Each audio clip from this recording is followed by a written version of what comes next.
Good day po sa inyo lahat. Okay, ang ipapakita ko po sa inyo ngayon ay ito, okay?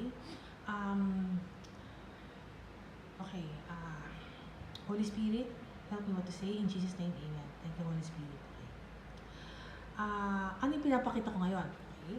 Actually, yan ay isang Sukkot tent. Ano yung sabihin ng Sukkot tent? No? Okay, itong Jewish tradition na ang simula nito ay bukas ng gabi, okay? At matatapos sa October 21. So, anong significance nito sa atin? Akala natin, no?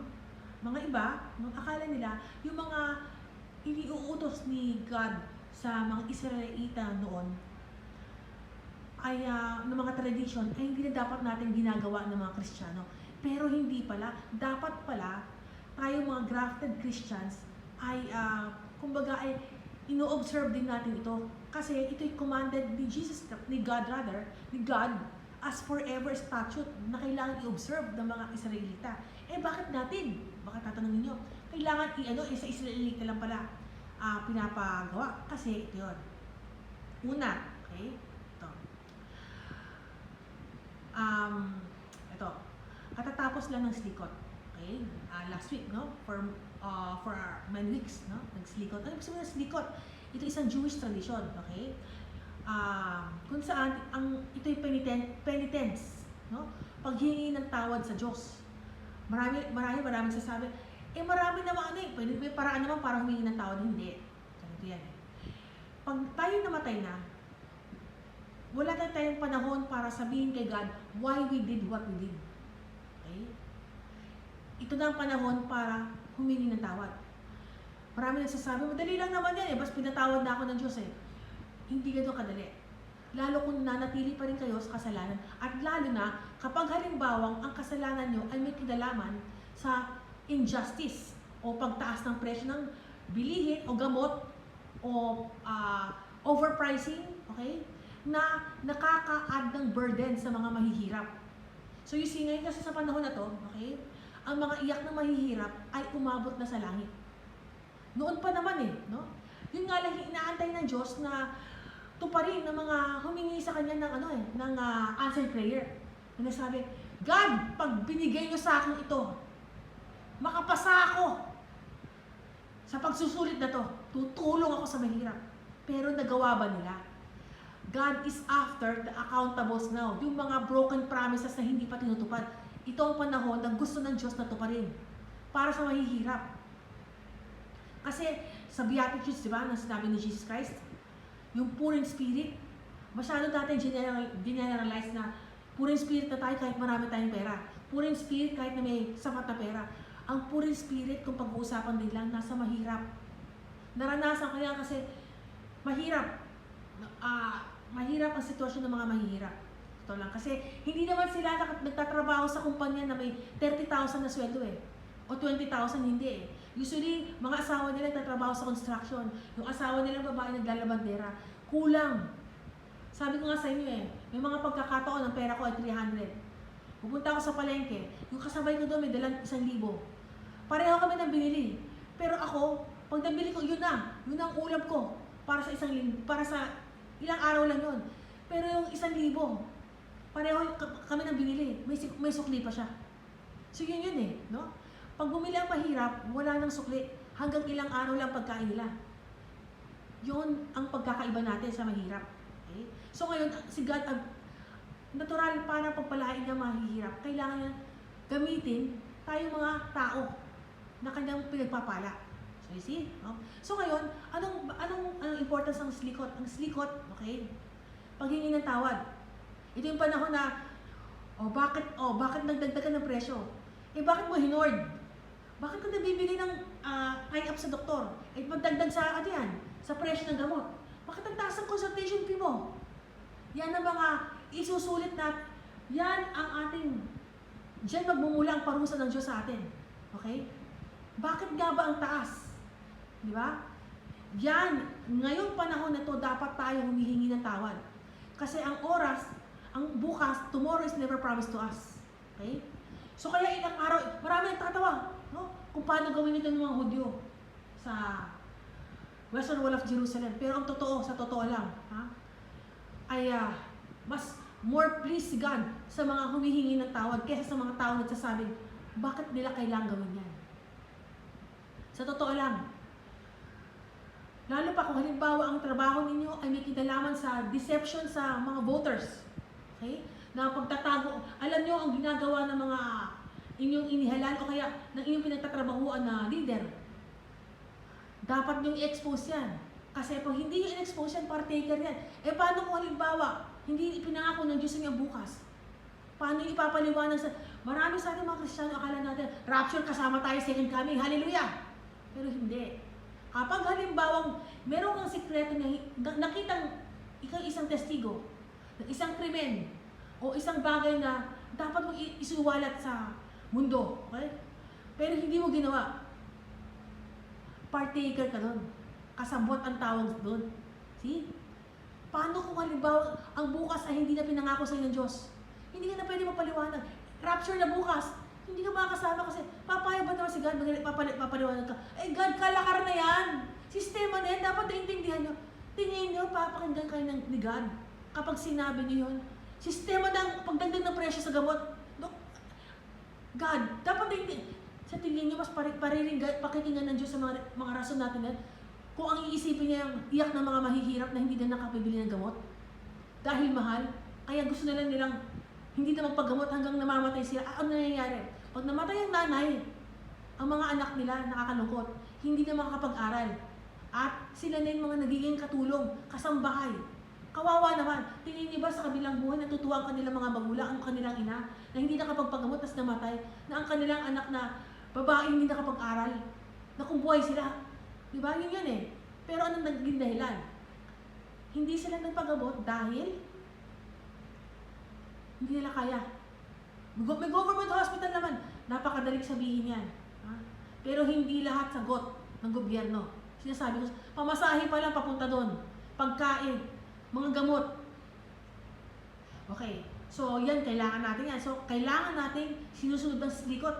Yung ngayon pala, magpaliwanag na tayo kay God. Okay? At isiwalat din yan. Tapos, pag halimbawa tingin nyo may witness kayo na krimen, mag-report kayo na sa SPD, Southern Police District, o kaya sa Isumbong email address. Okay? O kaya pumunta kayo sa PNP, Kamkrame. Okay? Pumunta kayo sa CIDG. I-report nyo ron.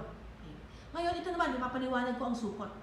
Ang sukot, yan yung ito yung celebration ng mga Hudyo, nung time na sila, they're already diniliver na, parang pinilungan na sila makalaya ng Diyos mula sa Egypt. Okay? So ito, gumagawa sila ng Sukkot tent.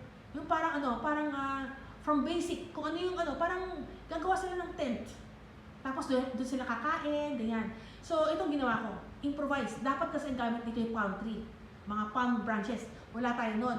Pero total modern na naman, ito ang aking ginawa. So yan na si Jesus, no? Kasi may kanta si Brother John Verdoklukan. Sabi niya, ang kanta niya is yung kailan ba tayo iniwan ng Diyos na umiiyak mag-isa? No? Ngayon, dahil dyan, no, ginawa ko itong summary ng aking buhay, itong Sukkot tent na to. Si Jesus ang lagi kasama ko kapag ako'y nag-iisa. Sino pa? Yung God's anointed people at mga cantors. Ano nga to? Sino sila? Ito yung order ng mga tumulong sa akin, yung mga kanino ako natuto, paano ko nakilala si God at si Jesus Christ. Una sa isang Jewish rabbi and cantor, nung bata pa ako. Tapos Baptist na, American Baptist, missionaries, family sila. Tapos mga Christian pastors na. Tapos Seventh-day Adventist. Tapos FBCG, Glenarden, yon kay Pastor Jenkins. Natuto ko sa kanya sa pagsunod, no, sa Bible teachings of good success at hindi yung my way. Mahirap yun, no? Ito nangyari sa akin sa my way. Tapos pagkatapos noon ay Seventh-day Adventist, no, sa Palawan. Okay, nung area ako doon sa Puerto Princesa, Palawan. Tapos pagkatapos niyan ay sa Western Wall of Jerusalem, sa rabbi doon, no?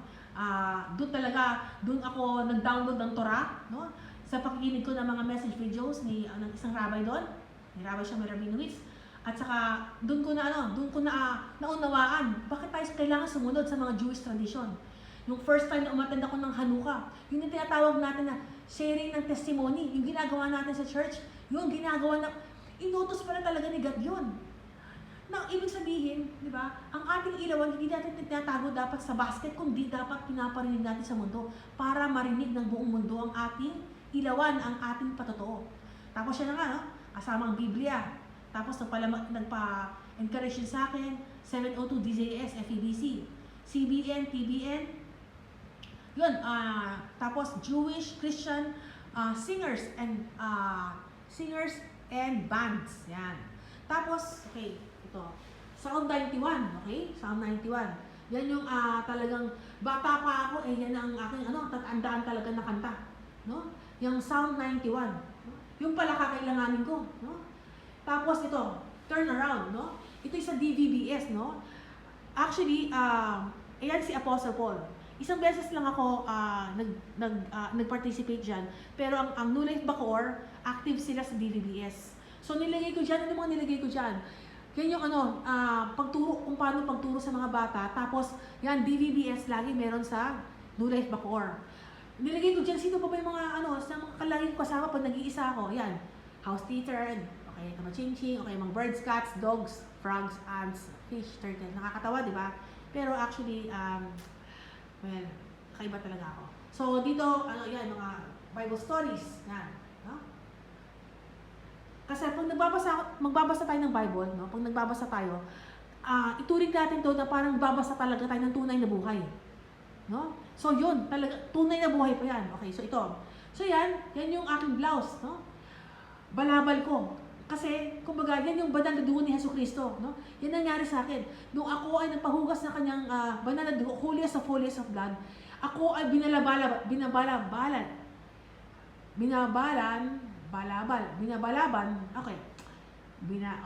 no? Ng puti, no? Covering, no? So, ibig sabihin ay I'm covered by the holiest of blood of Jesus Christ. Kaya white as snow, white as wool. Yan naman, ang tawag ko dyan ay tzitzit. Okay? Kumbaga parang maraming cross, di ba? Okay? Maraming cross. Ibig sabihin, no? Talagang nag-spread na ang good news, no? Sa salita ng Diyos sa buong mundo. Okay. So ngayon, okay. So yan, Okay. Syempre, yung yung parang necktie, okay? Yan ay parang, kumbaga yan yung mga nire-represent ng mga pastors o kaya ng aking napakinggan na rabbi na talagang na kung saan ako talagang na-inspire at talagang nag sa akin na kumbaga nagkaroon sa akin ng idea na mag-download ng Torah at makinig sa daily Torah program kung saan doon ko naliwanagan ang lahat ng mga kumbaga ng mga kahalagahan ng mga Jewish tradition na dapat natin mga grafted Christians ay sinusunod din. So yun. So yan, okay, yan ang aking. So orange, but orange ang tent ng kulay ko. Kasi orange, remember the goal, merong movie na yan. Kung saan, marathon yon, okay, marathon siya. Tapos, sa marathon na yon is, kailangan sumunod ng orange team sa process, no? Para manalo sila. Hindi yung takbo lang ng takbo. Na parang sa buhay natin, hindi pwedeng madalian. Kailangan, we should not despise small beginnings. Kahit sa simula, medyo mahirap. No? Unti-unti lang. Huwag lang yung biglaan na parang easy money.